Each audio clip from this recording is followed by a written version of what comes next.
Bonjour chers frères, chères sœurs. Que la grâce et la paix de notre Seigneur Jésus reposent sur toi et ta famille, aujourd'hui et toujours. Frères et sœurs. Frères et sœurs, ici le pasteur Antonio Junior pour apporter une parole de Dieu à ton cœur. Je veux prier pour toi, et je suis sûr que le Seigneur fera de grandes choses pour nous. Amen. La Bible dit que nous sommes un souffle, nos jours une ombre passagère. Frères, simplement ouvrir les yeux et se lever chaque matin suffit à remercier Dieu et louer son nom. Frères et sœurs, je me dis toujours, si je me réveille, si Dieu me fait grâce et me permet de vivre un jour de plus, c'est parce qu'il a un plan pour ma vie et que ce plan ne prendra fin que le jour où je quitterai cette terre. En attendant, je veux remercier Dieu d'être ici, chaque jour. Frères, ça a été un moment merveilleux. Vous pensez que je ne reçois pas les bénédictions ? Je me sens béni d'être ici. Chaque fois que j'apporte une parole, elle touche d'abord mon cœur. Aujourd'hui, je l'ai ressenti fortement. De parler de l'importance de l'humilité. Jésus a été reconnu pour son humilité, c'était sa plus grande caractéristique. Jésus aurait pu foudroyer bien des gens, n'est-ce pas ? Il était le Dieu Tout-Puissant, le même hier, aujourd'hui et pour toujours. Il aurait pu condamner les gens, cependant, il a dit « Le Fils de l'homme n'est pas venu pour condamner, il est venu pour sauver ceux qui sont perdus. » Alors, frères, si Jésus a été aussi humble, s'il s'est dépouillé de toute sa gloire pour devenir un serviteur, à combien plus forte raison, nous aussi, frères, devons suivre ses pas. Amen. Je remercie dès maintenant tous ceux qui me suivent du Brésil et de l'étranger. Vous êtes nombreux à commenter régulièrement. Pasteur, vos prières ont changé ma vie, j'en suis certain. Frère, cette parole n'est pas de moi. Si je venais ici parler de moi sans prêcher la parole, les Écritures, je ne verrai pas de transformation, mais je sais que cette parole peut transformer notre vie, notre journée, notre cœur. Amen. Et aujourd'hui, le Seigneur veut mettre une parole en toi qui va changer ton intérieur. C'est pourquoi j'aimerais beaucoup que tu fasses attention à tout ce que je vais te dire ici. Mets de côté les notifications sur ton téléphone. Ne quitte cette vidéo pour rien, car Dieu veut te parler aujourd'hui. Alléluia. Si tu es nouveau ici, je veux t'inviter à t'abonner à ma chaîne. Il te suffit d'activer le petit bouton « S'abonner ». Une petite cloche va apparaître à côté. Active-la puis vérifie que tu as bien choisi l'option « Toutes ». D'accord ? C'est la seule façon de recevoir une notification à chaque nouvelle vidéo. Je rappelle aussi que nous avons aidé l'Institut en rêve de charité. Toi qui veux faire le bien, toi qui veux accomplir l'œuvre, tu peux participer à ce ministère. Il te suffit de cliquer sur le bouton « Devenir membre » qui se trouve sous la vidéo et là tu pourras en savoir plus. Grâce à Dieu, nous avons déjà aidé et béni des milliers d'enfants démunis en Afrique, aux Philippines, ainsi que des personnes avec des problèmes d'alcool ou de drogue. Frères, faisons la différence dans cette génération. Je crois que Dieu nous a appelés pour ce moment, pour que nous venions en aide aux nécessiteux. Et avec une petite somme, tu peux contribuer. Tu recevras aussi mes e-books directement par email. D'accord, frère ? Pour commencer le message d'aujourd'hui, je veux lire ce qui est écrit dans Proverbes, chapitre 16, verset 5. Écoutez ce qu'il est dit. Le Seigneur déteste. Les orgueilleux de cœur, sans aucun doute, seront punis. Frères, la traduction originale de ce texte des Proverbes dit que Dieu abomine l'orgueil. Mais l'expression qui a été utilisée ici en hébreu fait référence à la personne arrogante comme à une personne répugnante, dangereuse et détestable. Alors, frères, il y a beaucoup de gens comme ça, des personnes qui profitent, n'est-ce pas, de leur poste de direction, de leur influence. Souvenez-vous des dictateurs du passé. Même s'ils croyaient être de véritables dieux à leurs heures de gloire, ils ne sont restés qu'une simple ombre dans l'histoire. Leur vie est passée comme la brume passe, et ce qui était resté, c'est seulement leur mauvais exemple. Et beaucoup de gens, encore aujourd'hui, pensent qu'ils sont grands, tu sais. Ce sont des personnes qui, pensent qu'elles sont meilleures que les autres. Mais leur fin sera la même que celle de n'importe quel être humain, leur propre fin. Si elles ne se repentent pas, en fait, ce sera pire que pour beaucoup de gens. Pourquoi ? Elles paieront pour chaque méchanceté qu'elles ont faite, elles brûleront en enfer. Et ce n'est pas moi qui le dis, c'est le Seigneur Jésus lui-même. Alors, frères, nous devons vraiment nous préoccuper de notre cœur. Et la Bible parle d'un homme qui avait tout pour réussir, pour inscrire son nom dans l'histoire. Et cet homme a tout gâché à cause de son orgueil. Cet homme dont je veux vous parler, c'est l'empereur de Babylone. Il s'appelait Nabuchodonosor. Selon le livre du prophète Daniel, cet homme a reçu de Dieu la souveraineté, la majesté, l'honneur et la gloire. Frère, Dieu avait tant élevé cet homme que les autres peuples le craignaient. Les gens avaient une peur terrible de cet homme, mais il n'a pas su utiliser son autorité, son influence pour le bien, et il n'a pas reconnu que tout ce qu'il possédait venait du Dieu Tout-Puissant. Alors, l'orgueil a envahi son cœur, et il a commencé à se voir comme un Dieu, vraiment comme un Dieu, et il a commencé à agir de cette façon. Et un jour, Jésus a dit que quiconque s'élève sera abaissé, et que quiconque s'abaisse sera élevé. Il accorde la grâce aux humbles, mais s'oppose aux orgueilleux, comme dit Jacques chapitre 4. Amen. Alors, tes frères, nous devons réfléchir à une chose. Dieu accorde la grâce aux humbles, mais en ce qui concerne les orgueilleux, Dieu s'oppose à eux. Dieu se dresse contre ces personnes. C'est exactement ce qu'il a fait avec Nabuchodonosor. La Bible dit que le cœur et l'esprit de cet homme se sont remplis d'une telle arrogance, d'une telle fierté, qu'il a été retiré de son trône. Et il a été expulsé de la société des hommes. Et son esprit est devenu comme celui d'un animal. Tu peux imaginer ça ? Tu sais ce qui lui est arrivé ? Il a commencé à vivre parmi les chevaux sauvages, à manger de l'herbe et à dormir dans les pâturages. Frère, cet homme est devenu fou parce que Dieu l'a permis à cause de sa désobéissance. Aussi difficile soit cette histoire, Dieu veut que nous la connaissions pour inspirer la crainte dans notre cœur. Parce que nous sommes tous susceptibles de tomber dans la même situation que cet homme. Être dans des lieux clés, influencer les autres et détenir un certain statut ou pouvoir. Et soudain, on peut tout perdre juste parce que on ne protège pas notre cœur.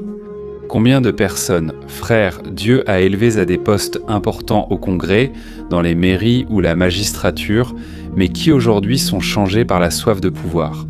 Combien d'hommes et de femmes bénis par Dieu ont prospéré, mais passent maintenant leur temps à humilier leurs employés, se croyant supérieurs. Qu'en est-il du milieu évangélique ? Malheureusement, mes frères, combien de personnes dans le milieu gospel, combien de prédicateurs, de pasteurs, de chanteurs ont commencé leur parcours rempli d'onction. Ils étaient toujours là, priant, pleurant dans la présence du Seigneur, mais maintenant ils se sont perdus en chemin. À cause de l'argent, à cause des festins, des plaisirs de ce monde, maintenant ils pensent qu'ils n'ont plus besoin de s'humilier dans la présence du Seigneur. Il se trouve, frères, que tout ce que nous avons, tout ce que nous sommes, vient de Dieu. Tout est la permission du Seigneur. Si tu es dans le désert aujourd'hui, sache, Dieu peut te sortir de ce désert, mais Dieu ne veut pas que tu l'oublies à aucun moment. La Bible indique dans Deutéronome 8 que le peuple d'Israël a eu faim dans le désert. Pour que Dieu voie ce qu'il y avait dans leur cœur et leur montre que l'homme ne vit pas seulement de pain, mais de toute parole venant de Dieu. Sais-tu pourquoi tu es souvent dans le désert ? Parce que Dieu veut que tu dépendes uniquement de lui, pas de ce monde. Et plus tu dépendras du Seigneur, plus il t'honorera. La Bible raconte que José, avant de devenir gouverneur d'Égypte, a été injustement emprisonné et se trouvait dans une situation très difficile. Tu sais ce qui s'est passé ? José a donc révélé le rêve du maître d'hôtel et du boulanger qui étaient dans cette prison. Dieu s'est servi de sa vie et c'est alors que ces hommes ont été libérés de la prison à un certain moment. Et José s'est tourné vers eux et a dit « Écoutez, quand vous serez devant le gouverneur d'Égypte, devant Pharaon, parlez de moi à Pharaon, mes frères. » Cette attitude de José était mauvaise, car celui qui allait élever José n'était pas l'homme, mais la main du Dieu vivant, du Dieu tout-puissant. Et la Bible dit qu'à cause de cela, il est resté 2 ans dans cette prison, peut-être oublié des hommes. Mais Dieu contrôlait tout et voulait que José ne dépende de personne, mais qu'il soit honoré par Dieu seul. 2 ans plus tard, Pharaon fit un rêve que José révéla, ce qui lui valut d'être nommé gouverneur d'Égypte. Vous voyez, frère, que Dieu élève, il peut te sortir de cette situation et te donner un meilleur poste ou une famille. Dieu peut exaucer les désirs de ton cœur, mais il regarde à ton intérieur. Dieu veut savoir, ton cœur est-il prêt à recevoir ce qu'il a pour ta vie ? Amen. Alors, frères, nous ne pouvons pas laisser l'arrogance gouverner notre cœur, car Dieu est le même qui donne et qui reprend, il élève, mais il humilie aussi. Alléluia. Frères, voici mon message, prions bientôt. Mais je veux que ce soit bien clair pour toi. Peu importe la situation que tu traverses, Dieu peut changer ta vie. Le même problème que beaucoup de personnes traversent, tu es peut-être en train de le vivre. Penser que Dieu est loin, que Dieu ne va pas t'exaucer. Mais mes frères, notre Dieu, rien n'échappe à ses yeux. Il regarde ta vie. Il veut voir s'il trouve dans ton cœur le désir de chercher Dieu et de reconnaître le Seigneur à chaque instant. Je sais que, bien souvent, tu es peut-être déjà dans une position d'autorité, peut-être que tu es professeur, patron, peut-être que tu as un poste juridique, un poste politique. Peu importe, tu peux être pasteur, leader évangélique ou chrétien, mais tu ne dois pas agir avec arrogance ni orgueil. Je sais qu'il est souvent difficile de rester humble quand tu dois prendre des décisions et que tu détiens le pouvoir. Mais frère, ne rabaissons personne. Chaque être humain mérite le respect, même s'il a fauté. Agis toujours avec sérénité, humilité et amour. Amen, toi qui as été touché, je te demande d'écrire ici ton nom et ta demande de prière. Je vais maintenant prier sur les demandes. Et je suis sûr que Dieu entendra notre cri. Amen. Si tu peux, ferme les yeux et parlons au Seigneur maintenant. Alléluia, Seigneur mon Dieu et Père, nous sommes ici devant toi pour te louer, car tu nous as encore parlé. Merci Seigneur pour ce moment de prière.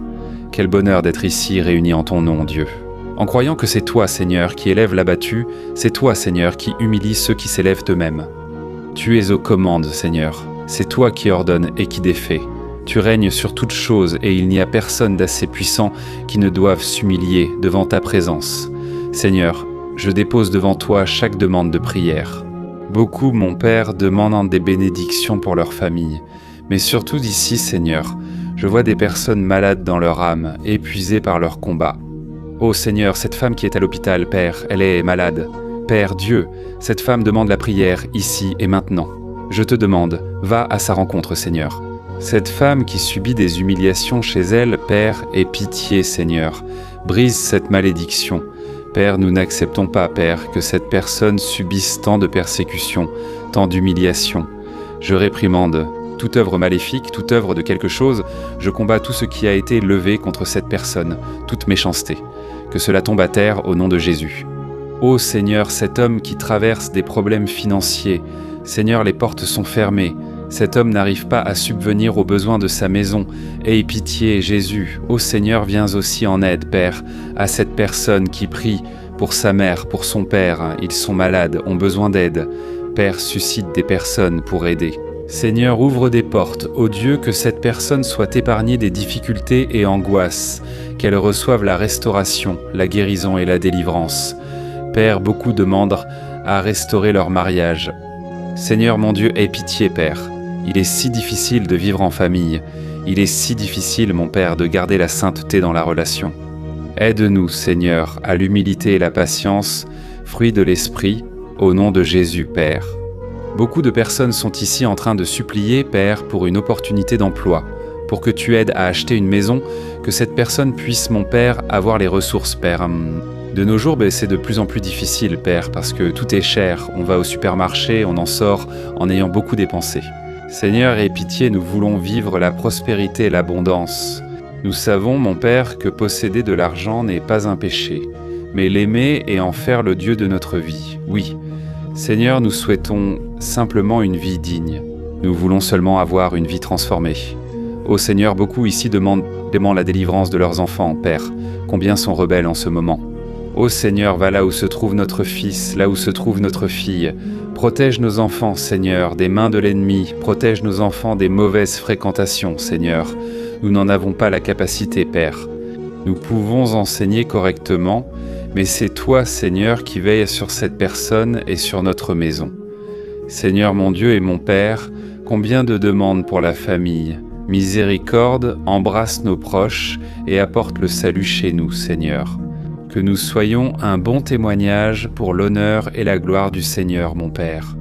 Nous voulons être la lumière dans ces ténèbres, un exemple pour les personnes perdues et que le Seigneur nous utilise.